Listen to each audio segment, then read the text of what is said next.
Kiai Haji Abdul Hakim Mahfud yang tadi sudah memimpin doa bersama-sama dengan Menteri Agama kita Kiai Haji Nasaruddin Umar. Dan Pak Mahfud ini alim ulama juga nggih? Karena dari Madura itu kalau tokoh pasti alim ulama. Profesor Muhammad Mahfud MD. Tadi juga ada Kiai Haji Yahya Khalil Stakuf yang sekarang sedang dirubung wartawan. Moga-moga tidak kundur karena khawatir disentil-sentil terus sama Inayah itu. Saya turut berbela rasa kepada dua teman MC-nya, pasti berat sekali. Yang kami hormati tentu saja Bapak Kepala DPD RI, Bapak Sultan Bahtiar Najamuddin, selamat datang Pak di Hall Gus Dur yang ke-16 ini. Dan juga tentu saja para sesepuh bangsa, ada Romo Kardinal Suharyo, mewakili saudara-saudari kita kaum Katolik di Indonesia, ada Bapak Pendeta Gomar Gultom, dari Persekutuan Gereja-Gereja Indonesia, dan sepertinya tadi ada Pak Darwin juga. Tadi belum lihat ya. Juga ada Romo Kiai Haji Hussein Muhammad yang selalu menyempatkan diri. Beliau ini yang dulu paling sering ikut sahur bersama Gus Dur di rumah ini. Dan sampai sekarang beliau selalu menemani kami semua. Dan tentu saja Pak Lukman, Bapak Lukman Hakim Saifuddin, saya nggak pakai saya goda-goda Pak. Dan Bapak Kiai A'la, ada Pak Sekjen Kemenak juga di sini dan para tokoh yang tidak dapat saya sebutkan satu persatu, kalau enggak nanti waktunya habis untuk menyebutkan. Seluruh keluarga besar Kiai Haji Abdurrahman Wahid dan hadirin hadirat yang dirahmati Allah Subhanahu Ta'ala. Atas nama keluarga besar Kiai Haji Abdurrahman Wahid, atau kita lebih mengenalnya dengan panggilan kesayangan Gus Dur, kami ingin mengucapkan terima kasih dan penghormatan yang telah kami sampaikan kepada Bapak Ibu yang telah hadir menemani keluarga memanjatkan doa pada Hall Gus Dur tahun 2025 ini. Semoga beliau berada di tempat terbaik dalam limpahan cahaya abadi penuh rahmat, dipersaksikan oleh doa-doa yang kita panjatkan kepada Allah untuknya sepanjang waktu. Tidak terasa sudah 16 tahun berlalu sejak almarhumlah Gus Dur meninggalkan kita semua. 16 tahun bukan waktu yang pendek, tetapi sosok Gus Dur seakan masih mendampingi kita melalui ingatan kita bersama. Pemikiran, gagasan, dan keteladanan perjuangan beliau sampai saat ini masih kita kenang, terutama setiap kali muncul peristiwa besar di negeri ini. Dan akhir-akhir ini menyaksikan pada apa yang terjadi di negeri ini, mulai dari Papua sampai Aceh dan juga di pusat negara kita pun kembali sering menyebut nama beliau. Ketika kita melihat para wakil rakyat tiba-tiba bersikap arogan, kita pasti ingat Gus Dur. Ketika kita melihat para penegak hukum main hakim sendiri, kita pasti ingat Gus Dur. Ketika kita menyimak berita tentang kelompok minoritas agama, kita juga pasti ingat Gus Dur. Ketika kita membaca berita tentang konflik Papua yang terus bergolak sampai saat ini, kita pasti ingat Gus Dur yang berkomitmen menghentikan operasi militer di sana, sehingga tidak ada darah warga Indonesia, terutama warga Papua yang tertumpah selama beliau menjadi presiden. Ketika kita melihat nasib orang-orang kecil dan masyarakat adat kerap menjadi korban pembangunan, kita pasti ingat Gus Dur yang dulu menunjukkan keteladanan dengan terus membersamai mereka. Tadi saya ketemu dengan Mbak Dera dan Mas, sinten nama asma suaminya?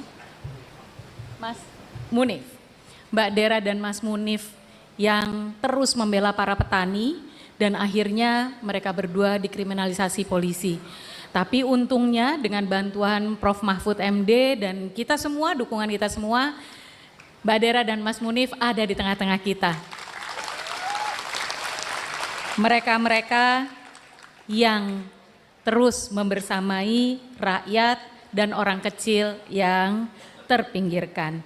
Dan hari-hari ini dikala seluruh warga NU sedang prihatin atas drama yang terjadi, di pucuk kepemimpinannya sudah pasti kita ingat Gus Dur, iya enggak?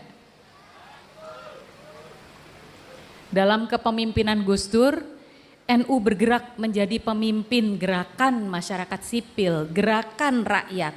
Tidak hanya mengurus jamaahnya saja, NU bersama Gus Dur mengajak para pemuka agama lain untuk terus memperjuangkan kedaulatan rakyat, terutama dalam masa rezim militer Orde Baru menolak penindasan kepada rakyat atas nama pembangunan.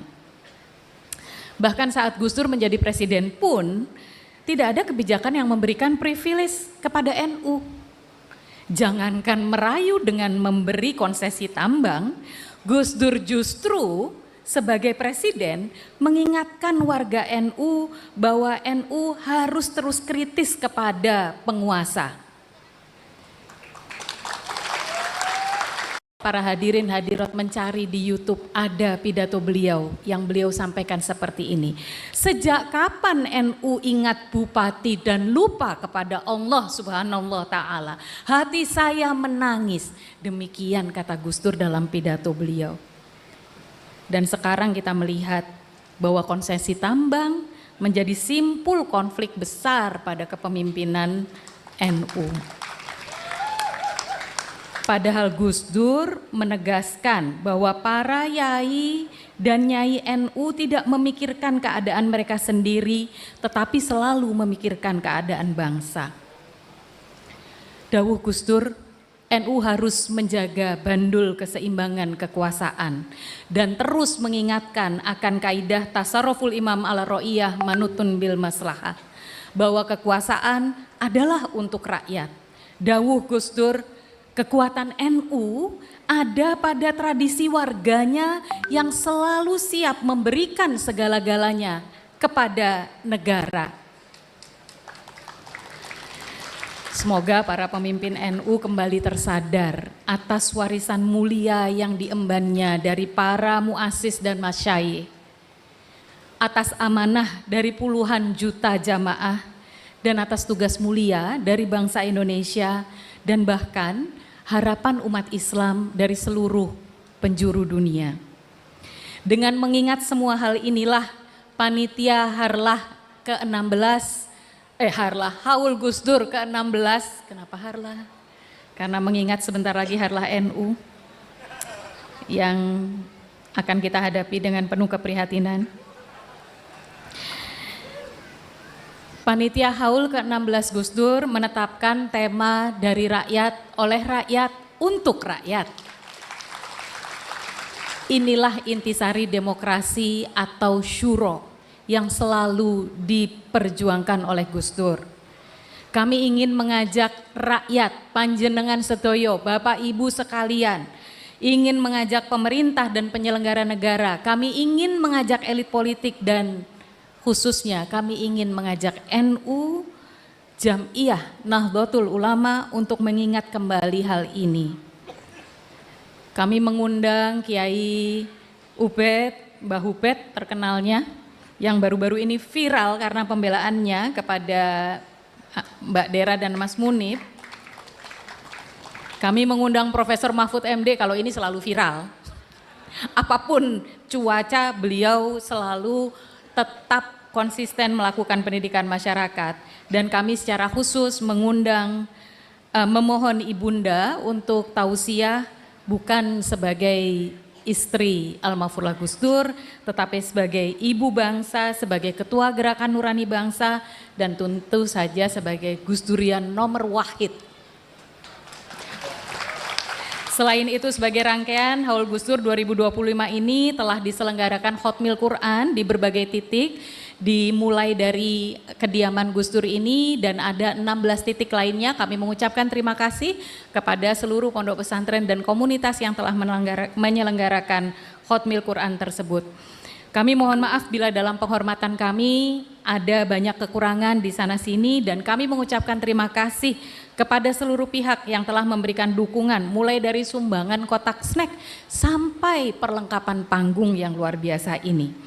Dan yang terpenting kami mengucapkan terima kasih atas sumbangan energi, tenaga, dan waktu dari semua pihak. Semoga ini semua menjadi jariah Bapak Ibu semua dan bahwa kita telah bersama-sama berupaya memperjuangkan kemaslahatan umat dan bangsa melalui Haul Gus Dur ini.